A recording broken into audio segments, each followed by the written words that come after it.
Ke depan. Nah. Ini.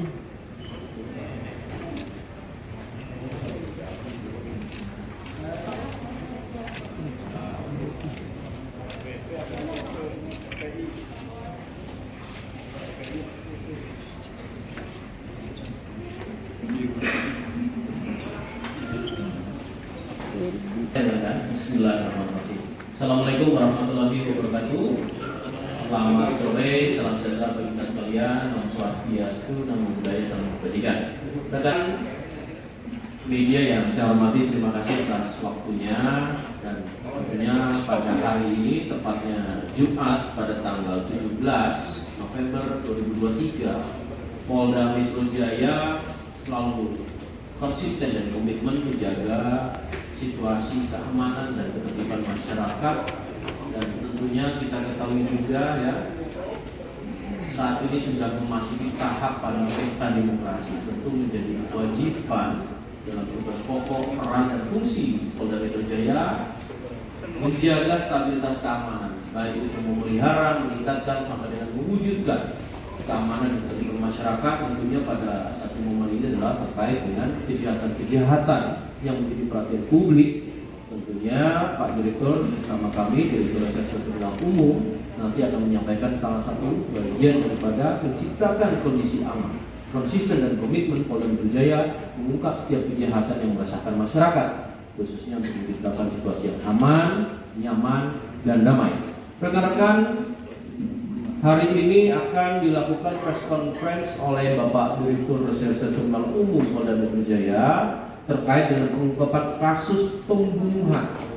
Ya, kasus pembunuhan ini tentu ada hal yang memang menjadi bagian tanggung jawab kita bersama, karena di sini ada dengan adanya disertai pencurian. Nanti akan lebih detail secara teknis dan juga secara pengungkapan, dan sampai dengan tadi kita ketahui sudah menangkap pelaku dan kita lakukan penahanan di Polda Metro Jaya akan disampaikan oleh Pak Direktur. Silakan kepada Bapak Direktur Reserse Kriminal Umum Polda Metro Jaya menyampaikan. Terima kasih. Terima kasih. Assalamualaikum warahmatullahi wabarakatuh. Salam sejahtera buat kita semua. Rekan-rekan media sekalian, pada kesempatan sore hari ini kita melaksanakan rilis pengungkapan kasus pembunuhan berencana, di mana kasus ini cukup sadis dan menjadikan perhatian kita bersama dengan modus yang baru.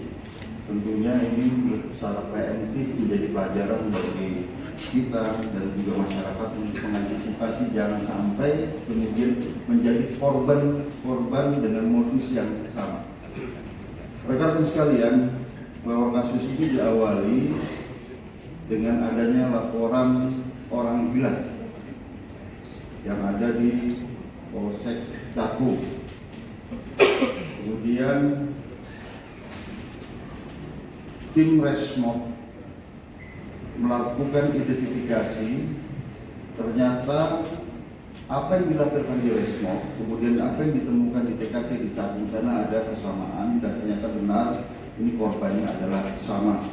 Dan kemudian kita selusuri awal daripada TKP dan selusuri dari bukti-bukti digital, bukti-bukti IT dan sebagainya.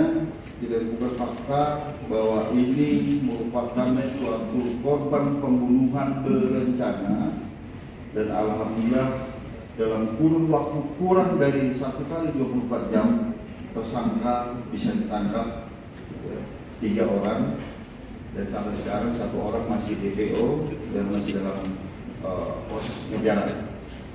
Rekan-rekan sekalian, bahwa pembunuhan berencana ini sudah direncanakan jauh-jauh hari oleh komplotan ini, yang awalnya adalah bagaimana melakukan pencurian dengan kekerasan dengan cara membius korban.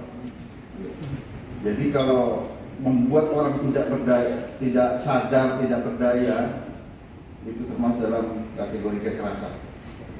Dengan cara membius dengan obat, kemudian dilakukan pencurian kendaraan. Nah, pada tanggal 9, komplotan ini bersepakat akan memanggil atau mengundang salah satu penjual ataupun orang yang akan berniat menjual mobilnya dengan menggunakan akun Facebook, dan ternyata akun Facebooknya ini ada resepsinya juga, menggunakan atribusi agama, menggunakan pakaian muslim untuk meyakinkan korban bahwa ini memang bukan komplotan penipu, orang jahat dan sebagainya. Kemudian sehingga korban datang pada pukul 20.00 di salah satu apartemen. Nah, sesuai rencana, kemudian korban dibawa ke atas salah satu unit apartemen di Jakarta Selatan. Di sana diskenariokan sesuai awal rencana mereka, di mana minumannya itu diberikan obat bius menurut mereka dengan jenis diazepam. Pada saat diberi obat bius ternyata tidak ada pengaruh terhadap korban. Karena tidak ada pengaruh, kemudian dibuktikan lagi, ini mobilmu sudah kita bayar lunas. Nah, ternyata dalam komplotan ini ada seorang yang ahli untuk mengedit notifikasi e-banking. Jadi notifikasi pemberitahuan bahwa pengiriman transfer dana sudah selesai, ada buktinya, ditunjukkan, dan ternyata korban juga memiliki e-banking, dicek di rekeningnya ternyata belum masuk. Karena korban kemudian berniat untuk mengurungkan transaksi itu, ya, kemudian mereka melanjutkan pada planning yang berikutnya, sehingga korban dia diperintahkan atau dibujuk untuk menunggu, kemudian dibawa ke mobil seolah diantar ke rumahnya sambil menunggu kereta masuk. Pada saat di gerbang tol Tebet, ya, di gerbang tol Tebet Jakarta Selatan ini dilakukanlah pembunuhan tersebut dengan cara yang sangat sadis. Dari satu orang sebagai pengendara mobil, ya, kemudian korban sebelah kiri, dua orang di belakang, ada yang mengencangkan seatbeltnya, ada yang memegang tangannya, menarik bahunya, baru dilakukan melukai leher korban dan menusuk ke tubuh korban secara berkali-kali. Nah, kemudian korban dibuang di BKT dan juga hati kemudian cabut sana. Ya, setelah itu mobil dititipkan untuk dijualkan di Cikarang.